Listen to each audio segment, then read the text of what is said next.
The Wheel and the Butterfly. Written by Justice3442 and read by...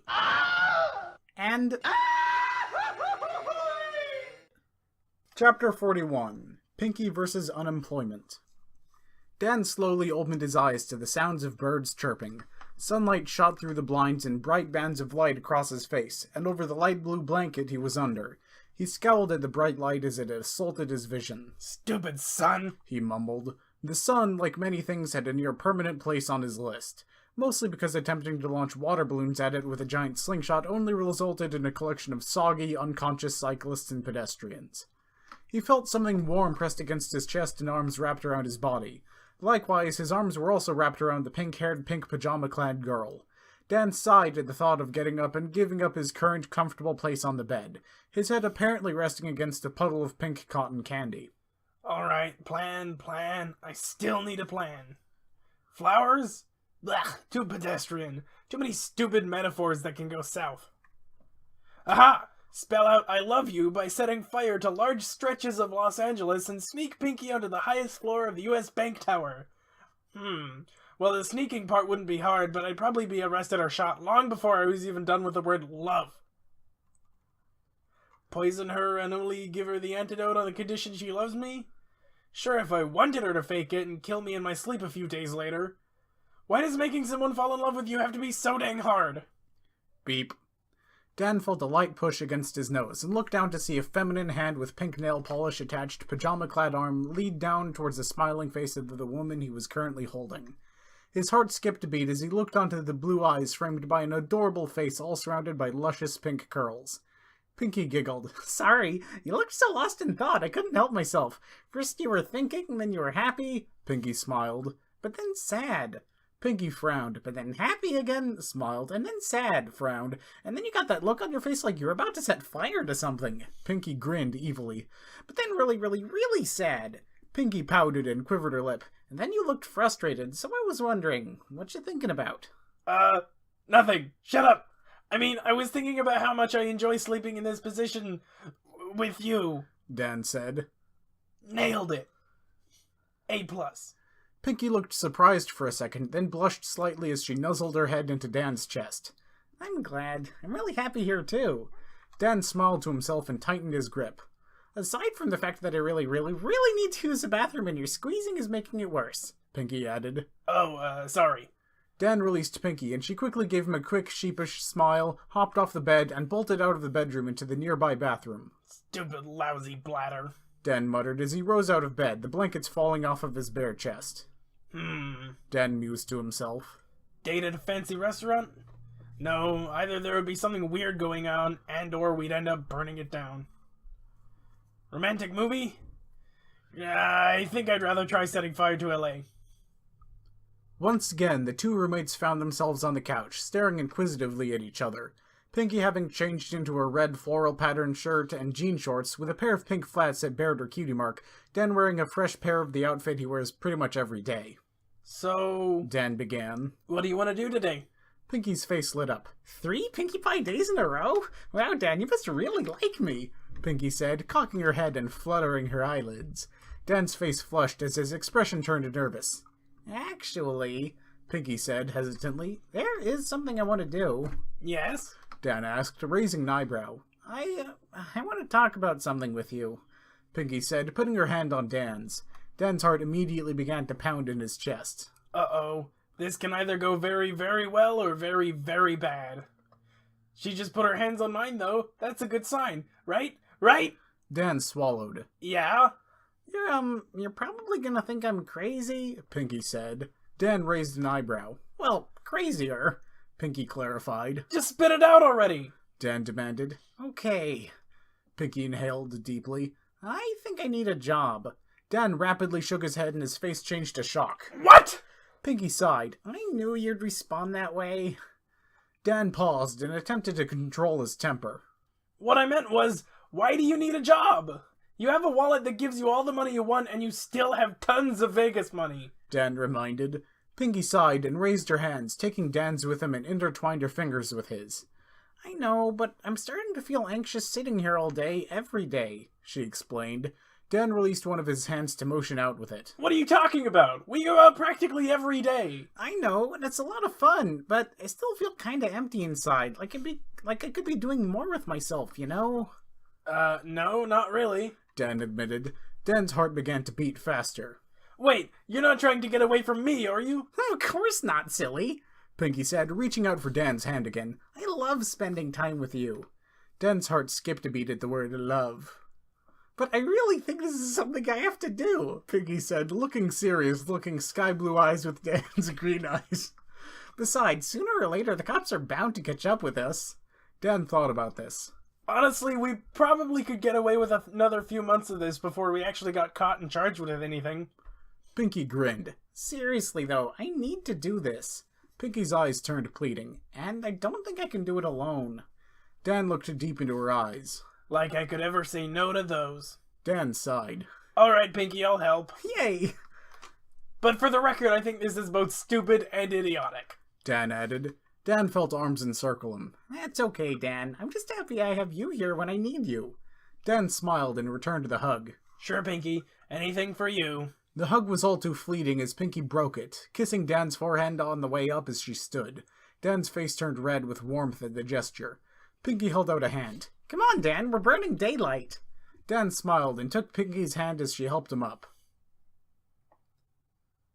My basic principles of being against employment aside, have you thought about this? Dan asked from the driver's seat of his red hatchback. I mean, you have a fake ID that Elise made for you, and that's it. Don't worry, Dan. I'm sure I can find someone who wants to hire me, Pinkie said optimistically. Where do you think you'd even get a job at? Dan said, frantically waving a hand about. Don't tell me you're going to settle for burger flipping or office work. Dan said, knitting his brow at Pinkie. I doubt your coworkers would put up with you singing orders to them for hours upon hours on end, and no offense, but I found office work tedious and boring. I couldn't imagine you lasting a few hours before you have a mental breakdown or start constructing some sort of fort for yourself out of stolen office supplies. Pinkie shook her head. None taken. Besides, there's only one job that would make me happy. Clown? Dan guessed. Okay, make that 2 jobs.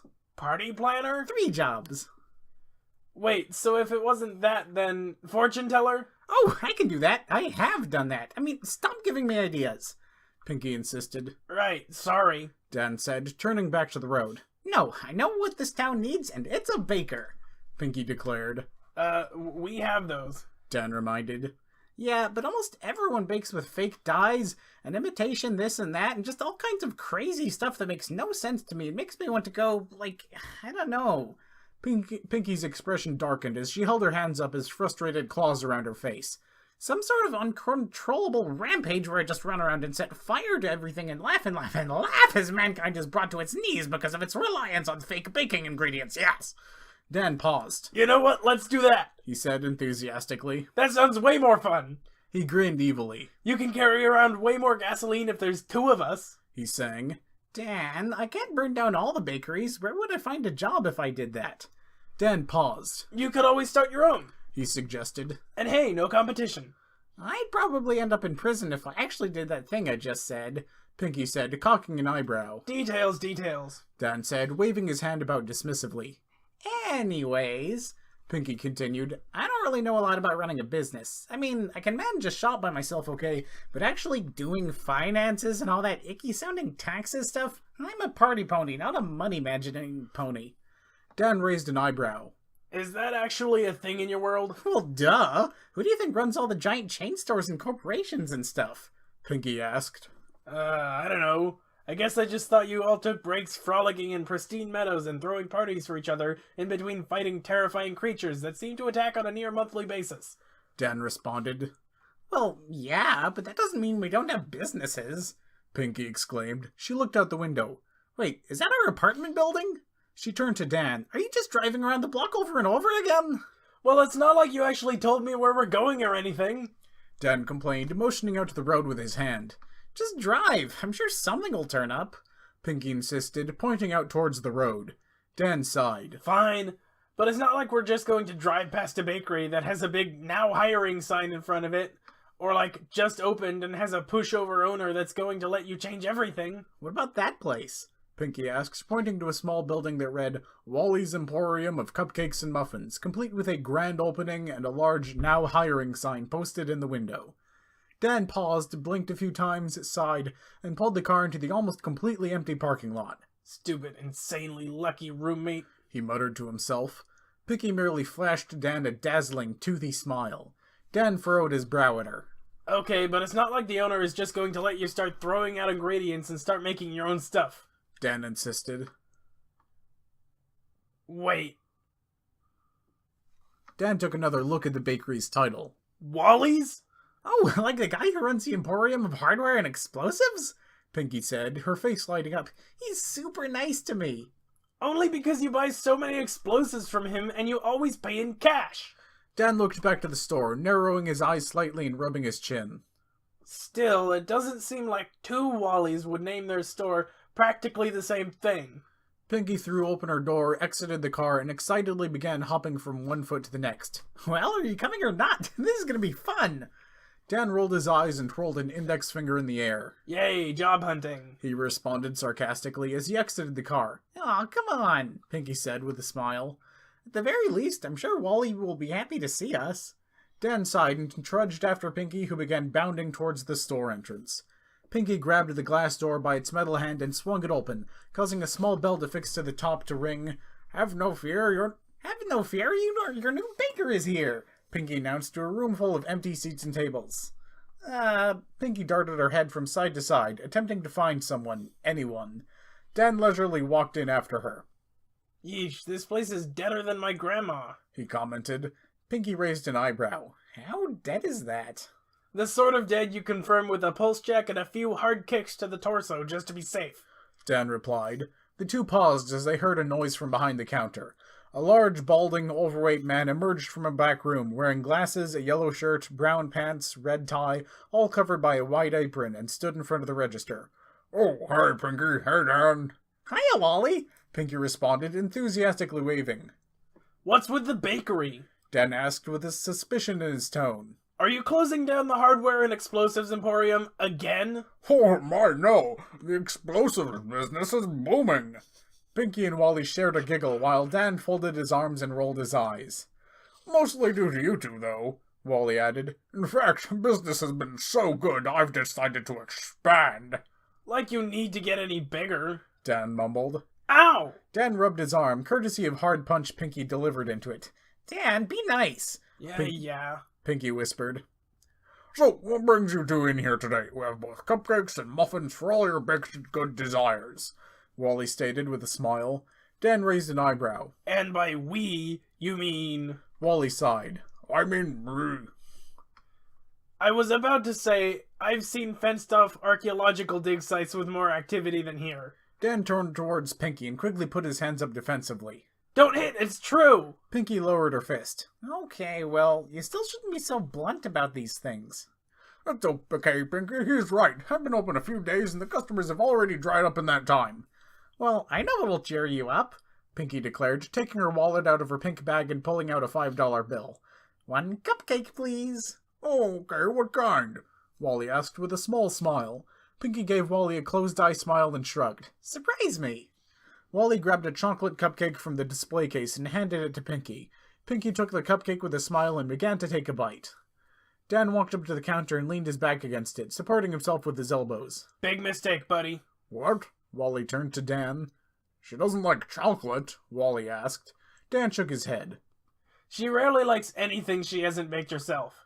I think Ninja Dave is one of those few bakers, or would-be bakers, I haven't seen her chew out. We'll be lucky if she stops screaming within an hour. Pinkie swallowed the bite of cupcake in her mouth. Oh, it's okay, Dan. I won't scream at Wally. Dan raised an eyebrow. Wait, so you actually liked it? Not really. She looked back at Wally. Sorry, she said with a pensive grin.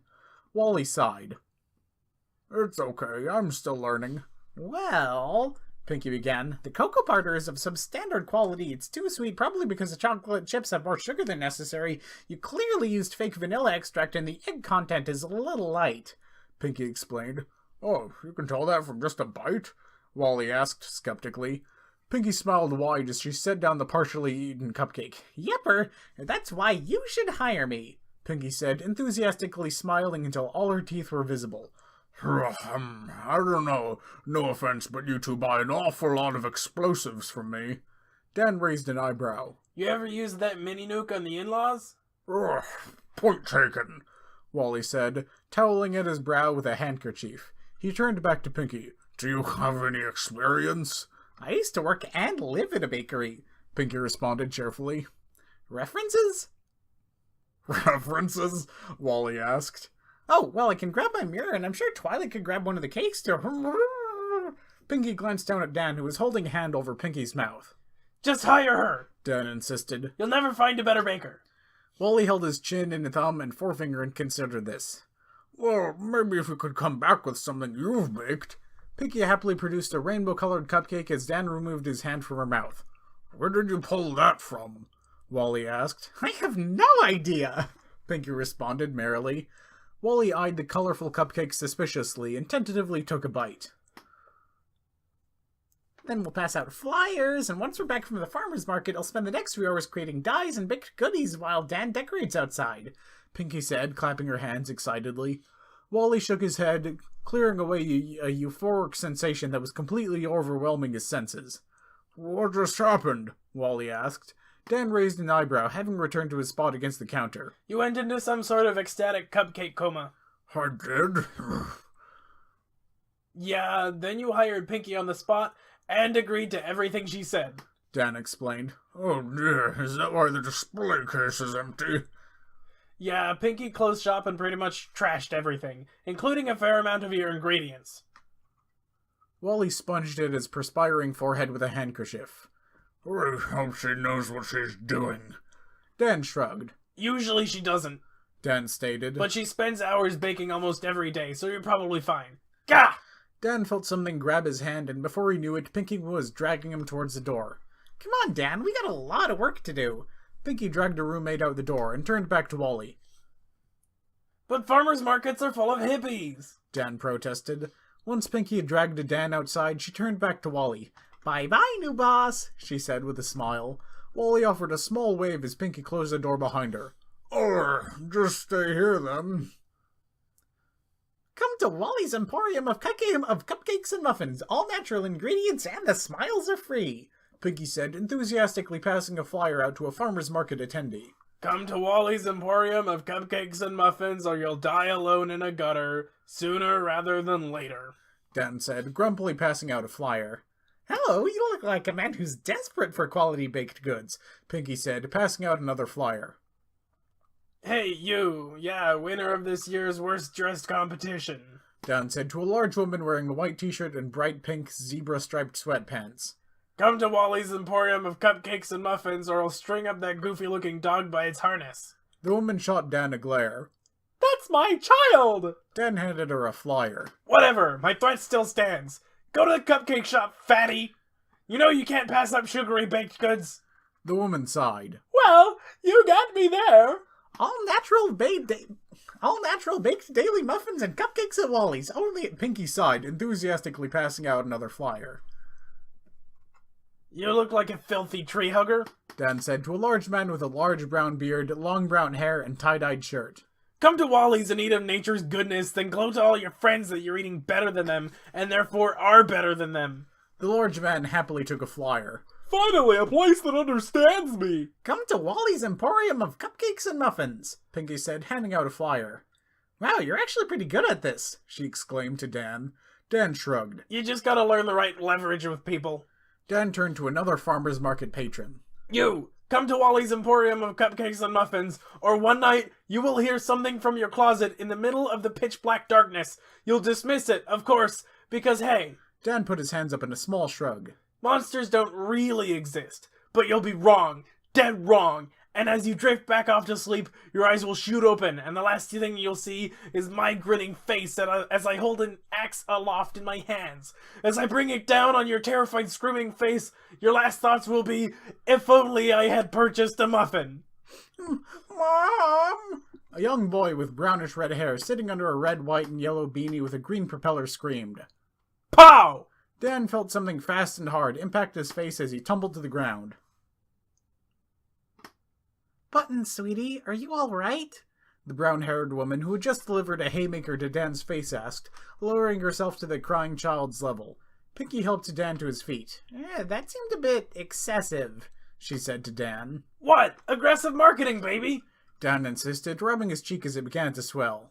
Mom, I need a muffin, the boy wailed.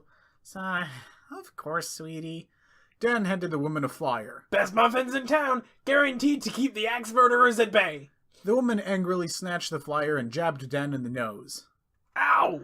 Dan exclaimed, rubbing his nose as the woman stormed off. I really need a muffin from Wallys Emporium of cupcakes and muffins. Of course, dear, the woman said in an exasperated tone. See, Pinkie? Leverage! Dan said, motioning out to the woman and her child. So, we done yet? Dan asked. One more, Pinkie said, happily, holding up a flyer. Yay, muffins! A blonde-haired, cross-eyed woman exclaimed, snatching the flyer from Pinkie's hand before said woman careened into a nearby farmer market stand with a startled, Ah! Now are we done? An impatient Dan asked his pink-haired roomie. Pinkie smiled. Not quite. Now we have to actually get ingredients. Dan sighed. Joy, he said sarcastically, as Pinkie grabbed him by the hand and dragged him off to a nearby stall. Dan wiped the sweat from his brow and descended a tall ladder, hammer in hand. Dan surveyed the large, grand reopening banner surrounded by balloons and looked across the parking lot. Likewise, it was covered in balloons, not to mention streamers and all sorts of bright decorations. There! Dan said to himself. It looks like a kid's birthday party collided with the circus and left no survivors. Pinkie would be pleased. Hey, Dan? Hey, Dan. Dan turned to see Wally approach him from the store and hand him two $20 bills. Surprised, Dan took the money. Wally, are you paying me? Well, sure, Wally said. You worked really hard today. Dan looked around the lot. I guess I did. What is that woman doing to me? Wally gave Dan a small smile. Thanks, Dan. You two really came through today. Dan rubbed the back of his head. Don't mention it. No, seriously, this place looks great. Wally insisted, motioning out to the parking lot. Really, don't mention it, Dan said, narrowing his eyes slightly. This is starting to feel weird. Sure, Dan, Wally said, turning back to the store. He raised a hand as he walked away. See you around. Dan sighed, stuffed the money into his wallet, and started walking to his car. Dan, wait! Dan turned just in time to get a front row seat to a pink blur crash into him with a crushing embrace. You weren't going to leave without saying goodbye, were you? Of course not, Dan said, returning the embrace. Dan took a look at what Pinkie was wearing and sighed. I'm covered in flour now, aren't I? Oops. Pinkie held Dan at arm's length. There was a Dan-shaped imprint on her apron, and half of Dan's face as well as his chest was now covered in white powder. Sorry, Dan. Dan simply shook his head. It's okay. I'll clean up when I get home. Hey, Pinkie said, leaning in and giving Dan's cheek a quick peck as she reached for his hands. Thank you for helping me make this come true for me, she said with a warm smile as she gave Dan's hands a squeeze. Dan's face flushed. Of course, Pinkie. Narrator. Kiss her! I'm gonna... Just give me a minute. You're making me mad, Runt. Kiss the girl! Pinkie? Yes, Dan? Kiss her, you wimp. Shut up, subconscious! This isn't as easy as it looks! You kiss that girl this instant! Dan began to lean in and towards his roommate's face, closing his eyes as he did so. Pinkie smiled and leaned down, also closing her eyes. The two pursed their lips as Wally threw open the door to the shop and shouted, Pinkie, one of the ovens is beeping. Dan and Pinkie synchronized, smacking palms against their own faces. Pinkie moved her fingers to stare out at Dan. Hey, come see me if you get lonely, okay? Dan removed his hand and chuckled. Lonely? I finally have time to catch up on TV. He joked. Pinkie giggled and gave Dan's hand a squeeze. Still, you know where to find me, she said as she bounded off towards the store, waving as she went. Dan waved back. You blew it, Pipsqueak. You're a loser and she's never gonna like you the way you like her. Now listen here, you simmering little voice inside my head. I am Dan Mandel. I am vengeance incarnate, and I have declared war on love. Pinkie Pie will be mine. Oh yes, she will be mine. And I don't care how many times we get interrupted by monsters, people being murdered, or just random people walking in at inopportune times. Do you hear me? When I'm done, Pinkie will be utterly consumed with thoughts and feelings for me. I swear it. Oh, alright, kid. You got moxie. I'll give you that. I'll leave you to it. You're right, you will! Dan sighed. I wish I just knew how. He muttered to himself. Ask my neighbor for a love potion? No, knowing him, Pinkie would grow 50 feet and probably have to fight a giant radioactive lizard. Kill all her enemies and present their heads to her on pikes? Wait, Pinkie doesn't have enemies. Dan shook his head as he walked to the car. This is gonna be harder than I thought. To be continued! Thanks for listening, listeners.